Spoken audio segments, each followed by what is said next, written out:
Okay. अच्छा sir, एक और सवाल है, बीते 6 महीने में हमने देखा है कि गोल्ड ने ऑल टाइम हाई भी लगाया, सिल्वर ने भी ऑल टाइम हाई लगाया 4,21,000 के आसपास का, गोल्ड ने भी ऑल टाइम हाई लगाया, उसके बाद करेक्शन भी काफ़ी ज़्यादा देखा गया। मतलब इस 6 महीने में जो अभी शुरुआती के 6 महीने रहे, इसमें काफ़ी ज़्यादा मार्केट वोलेटाइल रहा है। अगले 6 महीने में सर आप किस तरीके से देखते हैं कि अगले 6 महीने में अगर पूरे 6 महीने का आंकड़ा देखें, इस 6 महीने और अगले 6 महीने का कंपेयर करें, तो उसमें ऐसे ही वोलेटिलिटी देखने को मिलेगी या फिर थोड़ी चाल सुस्त रह सकती है, धीमी रह सकती है? देखिए, दूसरी छमाही पिछले 3-4 सालों में पॉजिटिव ही रही है और ये जो अभी मंदी आई है वो इसीलिए मंदी आई है क्योंकि ऐसा माना जा रहा था कि सितंबर से लेकर दिसंबर तक 3 रेट कट होंगे। अब अगर मान लीजिए सितंबर में रेट हाइक होंगे, रेट बढ़ेंगे।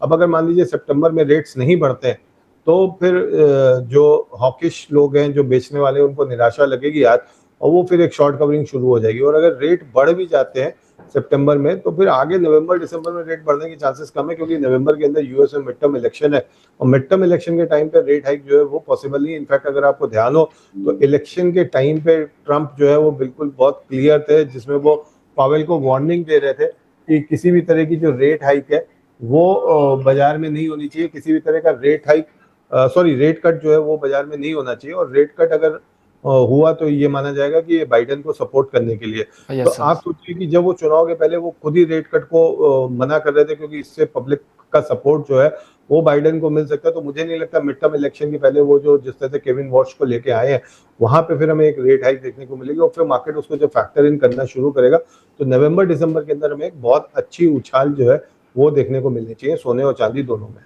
तो सर, जो लोग अभी खरीद करके रखे हैं, क्या उनको वेट करना चाहिए थोड़ा कि आने वाले समय में जब उछाल आए तो फिर उस समय बिकवाली करें? क्योंकि बहुत सारे लोगों ने ऐसा था कि 1,70,000 के आसपास, 1,80,000 के आसपास उन्होंने बाई कर ली क्योंकि उनको लगा कि रेट और ज़्यादा आगे जाएगा।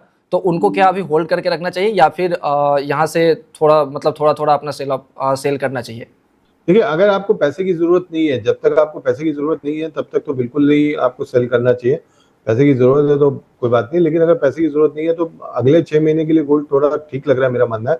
तो नवंबर-दिसंबर का वेट करना चाहिए। दिसंबर के आस-पास, दिसंबर के आखिरी हफ्ते में फिर आप जो अपनी ली हुई पोज़ीशन है, उसको सेल करके चल सकते हैं। मेरा मानना है कि ईयर एंड तक आपको काफ़ी अच्छे लेवल गोल्ड और सिल्वर दोनों में देखने को मिल जाएँगे। ओके। सर, एक और सवाल है, अप्रैल से जून तिमाही में अगर हम देखें तो डेटा देख पा रहे हैं कि लगभग 50,000 किलो के आसपास भारतीय परिवारों ने सोना बेचा है। तो इनको सर क्या लग रहा है? इनको क्या ये सोच रहे हैं कि आने वाले समय में रेट और गिर सकता है? या फिर ऐसा सोच रहे हैं कि अभी जो जिस रेट पे गोल्ड ट्रेड कर रहा है, इस रेट पे हम बिकवाली कर देते हैं, अगर रेट डाउन होता है तो फिर खरीदारी करेंगे और एक अच्छा मुनाफा कमाएँगे? या फिर इसकी कोई और वजह है? क्यों ये लगातार इतनी तेज़ी से बिकवाली हो रही है? पहले खरीदारी हो रही थी और अब लगातार बिकवाली का सिलसिला जारी हो गया। ईटीएफ में भी हमने देखा है कि काफ़ी ज़्यादा निवेश में गिरावट आई है, ईटीएफ निवेश में भी। और इधर भी देख रहे हैं कि भारतीय परिवार अपना पुराना सोना जो है 50,000 केजी के आसपास इन्होंने बिकवाली कर दिया है। तो इसकी सर क्या वजह है? क्या रेट हाइक ही वजह है कि रेट हाइक की जो संभावना है वही है या फिर कुछ और भी है? कुछ और चल रहा है इनके मन में? देखिए, पहली बात तो 50 टन का कोई आधिकारिक आंकड़ा नहीं है। मैं खुद राष्ट्रीय महासचिव हूँ all India jewellers and Goldsmith federation का, तो इतनी बड़ी मात्रा में दुकानों में हमने पुराना सोना आते हुए नहीं देखा है। हाँ, लेकिन सोने की बिक्री बढ़ी है और पहला ट्रिगर जो इस सोने की बिक्री में आया था वो हमारे प्रधानमंत्री श्री नरेंद्र मोदी जी के द्वारा की गई अपील के बाद आया था।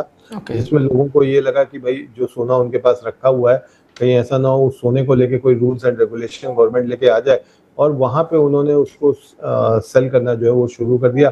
फिर दूसरी सेल जो आई वो तब आई जब देखिए बाजार में क्या हो गया, अभी एक अलग तरह का माहौल हो गया।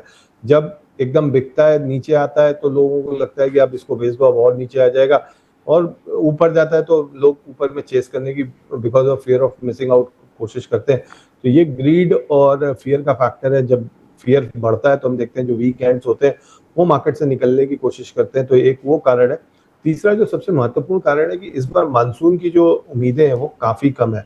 तो जो हमारे ग्रामीण परिवार है, चूंकि आप मान के चलिए कि मानसून जो है अगर कम है तो खरीफ की फसल को तो नुकसान होगा ही होगा, साथ में रबी की फसल के लिए भी जो मॉइस्चर है वो जमीनों के अंदर कम होगा, तो यानी रबी की फसल भी आपकी इम्पैक्ट हो सकती है।